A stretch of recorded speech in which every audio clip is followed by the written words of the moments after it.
안녕하십니까. 오늘은 11월 7일 월요일입니다. 오늘 추천 및 소개해드릴 경매 물건은요. 수원지방법원 안양지원에서 매각 예정 중인 사건입니다.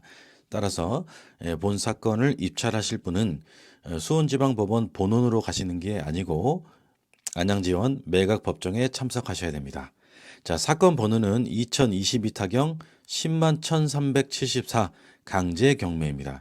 강제경매는 채무자를 상대로 승소 판결을 받은 채권자가 판결문을 집행 권원으로 하여서 경매 신청한 경우 강제 경매라고 구분됩니다. 따라서 소송을 통해서 경매 신청했다라고 인지하시면 되는 거고요. 매각 기일은 2022년 12월 6일입니다. 오전 10시 반부터 매각이 진행될 예정입니다. 화요일입니다. 화요일은 내 자동차 끝번호가 2번이나 7번인 경우 가져가지 않으시면 좋겠죠. 왜냐하면 법원 내 주차가 불가능하기 때문입니다.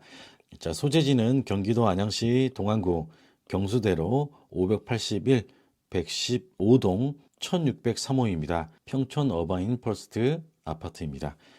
자, 용도는 아파트이고요. 대지권은 13.59평입니다. 전용 면적은 25.59평입니다. 자, 참고로 제곱미터를 평으로 환산하기 위해서는 제곱미터에다가 0.3025를 곱하고 소수 세 번째 자리에서 반올림하시면 되겠죠. 그래서 본 아파트는 약 35평형 정도 됩니다.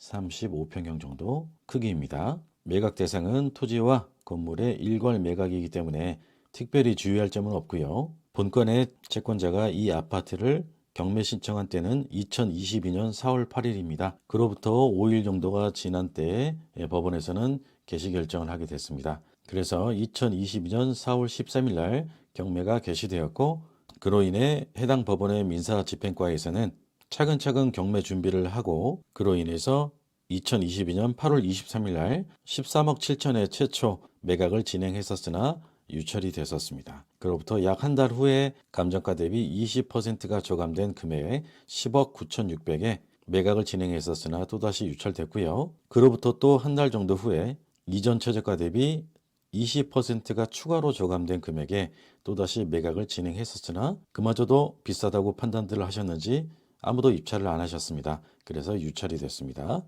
따라서 오는 2022년 12월 6일 날 7억 144만 원에 매각이 예정 중인데요. 만약에 이번에도 유찰이 된다면 7억 144만 원에서 20%가 저감된 80% 금액인 약 5억 6,100만 원에 5억 6,100만 원에 다시 매각이 될 수 있겠으나 혹시 경매 신청자가 경매 신청 비용을 제외한 청구 채권에 대해서 배당을 받지 못하게 된다면 법원은 직권으로 경매 절차를 취소하게 될 텐데요. 그때 경매를 우리가 무잉여 경매라고 말씀드렸었죠. 그럴 가능성이 있는지 본 물건을 하나하나 살펴보겠습니다. 자, 그럼 본 물건의 감정가 대비 최저가를 다시 한번 살펴보고 네이버에 등록되어 있는 매매 호가, 현재 소유자들의 매매 호가를 한번 살펴보고 현재 최저가가 얼마나 매력이 있는 수준인지 살펴보겠습니다. 자, 현재 감정가는요 13억 7천만 원입니다. 최저가는 3번 유찰돼서 7억 정도 수준인데요. 본 물건과 동일한 면적의 매매 호가들입니다. 115동에 10억 5천에 나와 있는 게 눈에 띕니다. 29층 중에서 13층입니다. 본 경매 물건은 29층 중에서 16층인데요. 13층이 10억 5천에 나와 있네요. 그 다음에 17층이 12억, 그 다음에 8층이 12억, 그 다음에 8층이 10억 9천에 나와 있는 것도 있어요. 급매로 보입니다. 그 다음에 극급매로 보일 수 있는 7층이 10억 5천에 나와 있고요. 20층도 층고가 굉장히 좋으네요. 이것도 10억 5천에 나와 있고 어떤 분들은 12억으로 매매 효과를 부르고 있습니다. 자, 그 다음에 10억 8천에 나와 있는 것 12억, 12억, 12억 5천 이런 정도 수준입니다. 그 아래 보면 13억짜리도 보이는데요. 자, 그래서 현재 최저가로 보이는 게 10억 5천 정도 돼 보이네요. 그죠? 10억 5천 정도짜리가 가장 급매로 보입니다. 자, 실거래가 정보를 한번 보시겠습니다. 2021년 5월 2일에 15층이 11억 2천만 원에 매매된 사례가 있습니다. 그 다음에 2021년 4월 27일 날 14층이 11억 3,650만 원에 매매 거래가 된 사례가 있네요. 그 다음에 같은 달 23일에 20층이 12억, 근데 어떤 이유인지 모르겠지만 같은 달에 12일, 10일 날 9억과 9억 3천만 원에 매매 거래된 사례도 보입니다. 그럼 이때 시점에 가격이 급등했는가? 그것도 아닌 것 같아요. 3월 달에 보면 12억에 그다음에 10억 5천에 그다음에 한 달 더 전인 2021년 2월에는 11억 9,700만 원에 매매 거래가 된 사례가 있네요. 그다음엔 재작년에 8억 9억대에 매매된 사례가 있습니다. 현재 경매 물건은요, 최저가가 7억 수준이기 때문에 매력 있는 금액이라고 볼 수 있겠습니다. 자, 그럼 해당 부동산의 사진과 입지를 간단히 한번 살펴보시겠습니다.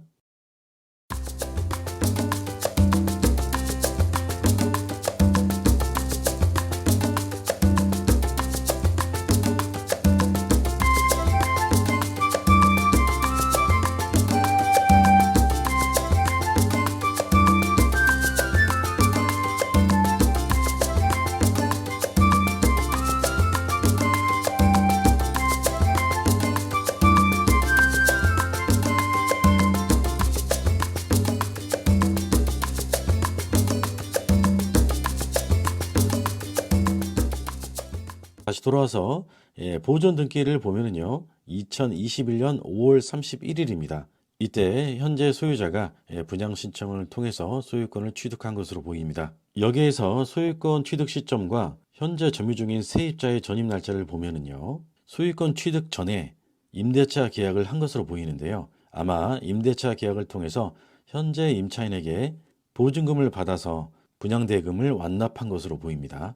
자, 권리 분석을 해보면요. 본 물건의 등기 사항을 봤을 때 가압류하고 가압류 강제 경매 개시 결정이 있네요. 물론 본 등기는 2022년 4월 26일 날 발급받은 것으로 표시가 되어 있죠. 따라서 여러분께서 실제 입찰하실 분은 반드시 입찰하시기 전에 등기부 등본을 다시 한번 발급 또는 열람 신청을 하여서 혹시 변동 내역이 있는지 다시 한번 살펴보시기 바랍니다. 자, 본 물건의 등기는 가압류, 가압류, 강제경매에 세 가지만 있다라고 보면은 현재 이 가압류가 소멸 기준이 되는 것이죠. 왜냐하면 소멸 기준의 종류는 가압류, 압류, 저당, 근저당, 담보가등기, 경매 개시 결정 등기 이 6가지밖에 없거든요. 그 중에서 등기부상 접수 날짜가 가장 빠른 가압류가 소멸 기준이 될 텐데요.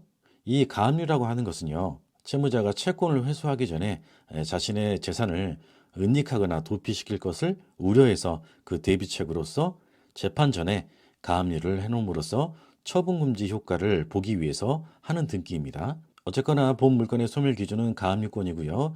이 가압류권보다 먼저 전입한 세입자가 있는지 다시 한번 살펴보면요. 소멸 기준 권리는 2021년 8월 17일인데 그보다 약 6달 정도 빠른 시점에 임대차 계약을 한 것이죠. 따라서 현재 임차인께서 전입한 다음날 0시인 21년 2월 26일 0시에 대항력을 갖게 됩니다.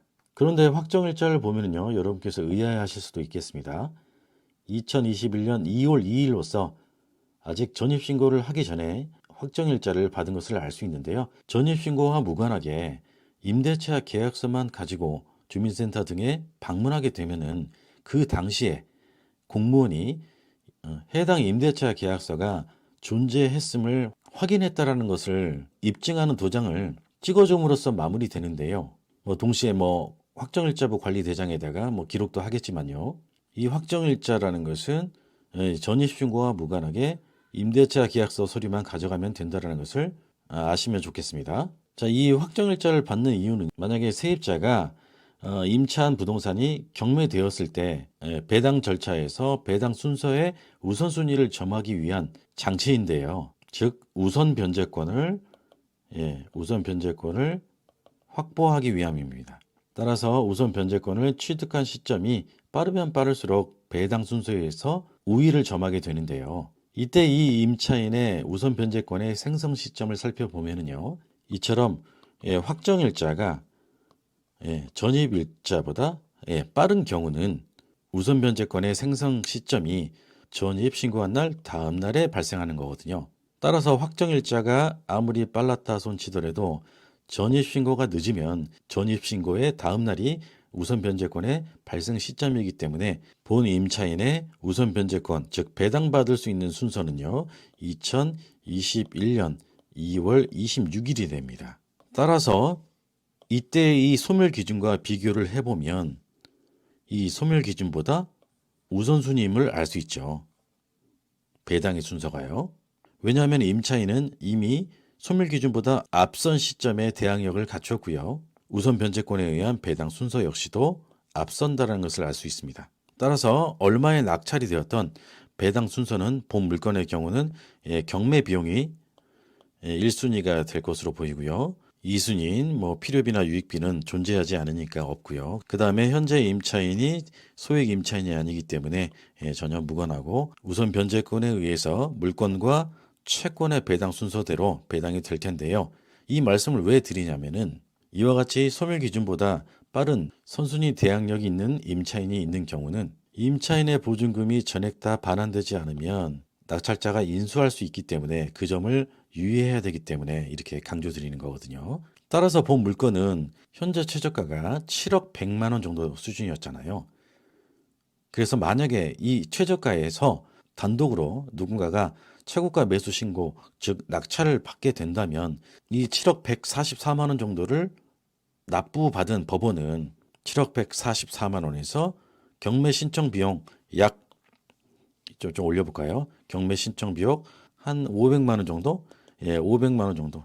그러니까 다시 한번 적어보면 7억 144만 원에서 경매 신청 비용을 약 500만 원 정도로 잡아볼까요? 500만 원 정도 빼고 그 다음에 현재 임차인에게 6억 5천만 원을 배당하게 됩니다. 그러면은 약 4,600만 원 정도? 4,600만 원 정도 4,644만 원 정도가 남게 되겠군요.